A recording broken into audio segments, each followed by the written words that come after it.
We removed an MS-13 gang member, public safety threat, wife beater.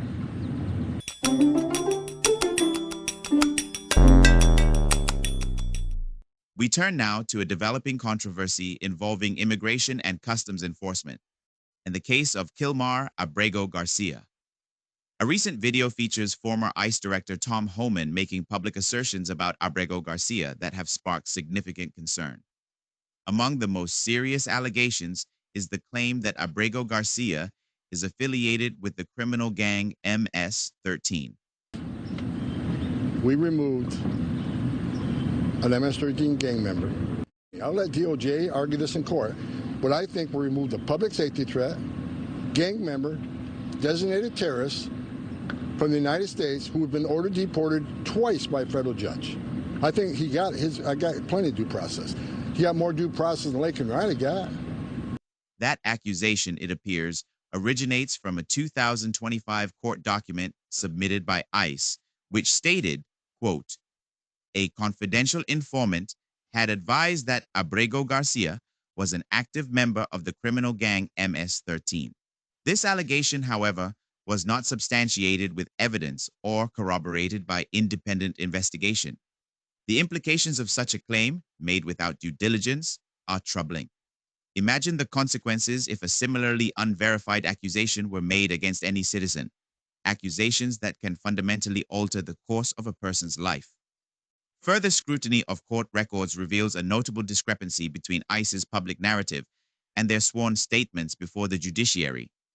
In one such document, an ICE agent clarifies that Abrego Garcia was not originally scheduled for removal, but was added to the manifest of a Title VIII deportation flight only after others were removed. This logistical note stands in sharp contrast to the more damning characterizations made publicly. The tone and content of these assertions warrant closer examination, particularly when weighed against the available facts and documented testimonies. Now, let us turn our attention back to the remainder of the video, where Mr. Homan continues his unfounded characterizations of Kilmar Abrego Garcia's character and personal history. We removed an MS-13 gang member, public safety threat, wife beater. Please pause. Let's revisit that portion of Mr. Homan's remarks. Public safety threat, wife beater. Did he, in fact, imply that Kilmar Abrego Garcia is guilty of domestic violence? A wife beater, he said? Is he referring to the same wife seen here in a widely viewed CBS interview? Waited and waited. He never made that call. I was scared. I was very scared. Because I've seen news of that prison, and I knew they take criminals there. And my husband's not a criminal. Would Mr. Homan be referring to the same wife here, making a heartfelt appeal for her husband's release? The very same individual who has consistently spoken positively about Mr. Garcia? Of after his disappearance, and I stand before you filled with spirit that refuses to bring down. I will not stop fighting until I see my husband alive. Kilmar, if you can hear me, stay strong. God hasn't forgotten about you. Our children are asking, when would you come home? And I pray for the day I tell them the time and date that you'll return.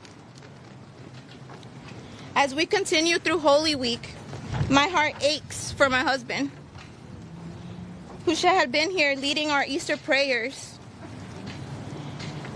Instead, I find myself pleading with the Trump administration and the Bukele administration to stop playing political games with the life of Kilmar. Our family is torn apart during this scary time, and our children miss their dad so much.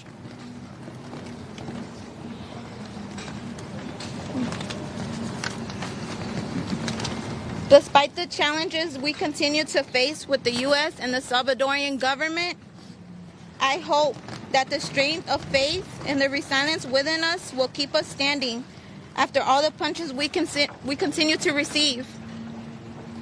Our ability to fight back against these governments are testimonies to the spirit of fight and restraint that God has given us. We will continue standing strong, and we will never give up on you, Kilmar. This apparent contradiction between public accusation and personal testimony raises serious questions. Why do these allegations persist despite clear public evidence that seems to refute them? The heart of the matter is this: these repeated public statements, when compared with courtroom admissions, reveal a concerning pattern, one that echoes historical injustices where marginalized individuals, particularly Black and Brown people, are criminalized without a full and fair process. The echoes of the Central Park Five are hard to ignore. That case, now widely seen as a grave miscarriage of justice, reminds us of the lasting damage caused when the system fails to uphold the principle of innocent until proven guilty. It is essential that public agencies are held to the highest standards of truth and accountability. And please, friends, stop being spoon-fed by the mainstream media and all the shades and lies. The information, the data is right there in front of you.